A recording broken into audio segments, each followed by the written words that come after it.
2 நாளைக்கு முன்னாடி நான் போட்ட வீடியோ வந்து மங்கி பாக்ஸ் குரங்கு அம்மை குறித்து போட்டிருந்தேன். அதை பார்த்துட்டு நிறைய பேர் கமெண்ட் செக்ஷன்ல சொல்லியிருந்தாங்க, எங்க வீட்டு பக்கத்துலயும் இருக்கு, எங்க வீட்டு பக்கத்துலயும் இதே மாதிரி கேஸ் இருக்காங்க அப்படின்லாம், தஞ்சாவூர்ல வீட்டு பக்கத்துலயே இருக்காங்க அப்படின்லாம் சொல்லியிருந்தாங்க. அதாவது என்ன குழப்பம் அப்படின்னா, மங்கி பாக்ஸ்ல வந்து காமிச்சிருப்பேன், நம்ம கையோட உள்ளங்கை பகுதியில அந்த கொப்பளங்களா வர ஆரம்பிக்கும். இது பார்த்தாலே நம்மளுக்கு தெரியும், அம்மை நோய் அப்படிங்கிறது தெரியும். அதுவும் இந்த உள்ளங்கை பகுதியில இருக்கும்போது கிளியரா அது வந்து மங்கி பாக்ஸ் குரங்கு அம்மையா தெரியும். ஆனா இந்த குரங்கு அம்மை மாதிரியே இன்னொரு நோய் இருக்கு.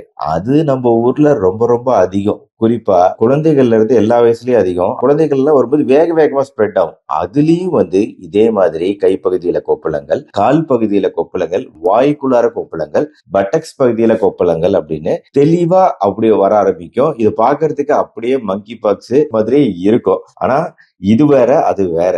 எம்பாக்ஸ் அப்படிங்கிறது அந்த ஸ்மால் பாக்ஸ் குடும்பத்தை சேர்ந்த இன்னொரு வைரஸ். ஆனா ரொம்ப மைல்டான வைரஸ் சொல்லியிருந்தேன் போன வீடியோல எம்பாக்ஸ். இப்ப இந்த அம்மை நோய் இந்த கை, கால், வாய்க்குள்ளலாம் வருது இல்லையா, இதுக்கு பேரு ஹேண்ட் ஃபுட் மவுத் டிசீஸ் அப்படின்னு சொல்லுவோம். இதுக்கு காரணம் வேற ஒரு வைரஸ், காக்சாக்கி அப்படின்னு சொல்லிட்டு வேற ஒரு வைரஸ். அதுதான் நம்ம ஊர்ல ரொம்ப காமன். சரிங்களா? இந்த ஹேண்ட் ஃபுட் மவுத் டிசீஸ் அப்படிங்கறத பீடியாட்ரிஷியன்ஸ் நிறைய அவங்களோட பிராக்டிஸ்ல பாத்துக்கிட்டு தான் இருக்கிறாங்க. 2022ல நிறைய கேசஸ் இருந்துச்சு. இப்பயும் அங்க இங்கே கேஸ் வந்துகிட்டே தான் இருக்கு. இந்த காக்சாக்கி, இந்த காக்சாக்கினால வரக்கூடிய ஹேண்ட் ஃபுட் மவுத் டிசீஸ் அப்படிங்கிறது ரொம்ப மைல்டான ஒரு இன்ஃபெக்ஷன்.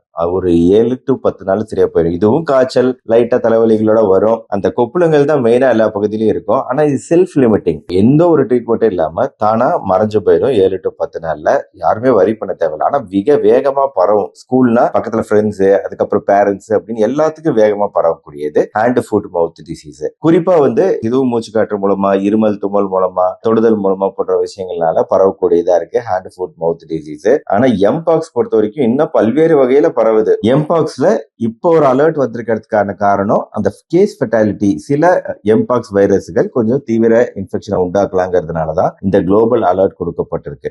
ஆனா ஹேண்ட் ஃபுட் மவுத் டிசீஸ்ல இந்த அளவு தீவிரமான நோய் அப்படிங்கிறது பெருசா வராது.